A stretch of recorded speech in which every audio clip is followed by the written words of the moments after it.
Okay, to make someone as an admin of your Facebook page so that he can help you to run it, just open the Facebook app and log into your account. As you can see, I am logged in. Now click on this profile icon, and from this arrow click on it and choose any of the page. For example, I will choose this page, and now we are switched to this page account. And now click on this profile icon again. After that, click on this settings icon, and now we are inside the settings of that page. And now just scroll down and click on this page setup, and now click on page access. And here you will see the list of all the admins who are managing this page.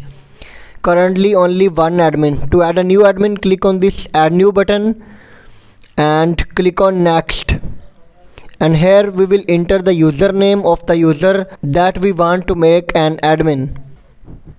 When we enter any username, we will see a list of users. We will choose the correct user. Here we will see all the details. When we make him an admin, he will have access to all the content. For example, he can edit, manage or delete the content. He will have access to messages and calls and community activity, ads and insights. And there is another option in the bottom. If we just turn it on, then it means he will have complete access to this page.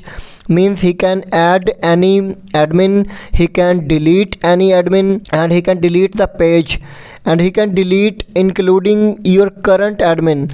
So it is a high risk settings. If you trust this person, then you can turn it on. Otherwise, I recommend don't turn it on. So just click on give access. Here we will enter the password of our Facebook profile. After that, click on confirm. And now you can see our invitation has sent, and it is showing invitation will expire in 31 days. And now that user will receive an invitation from Facebook, and when he accepts that invitation, he will become an admin.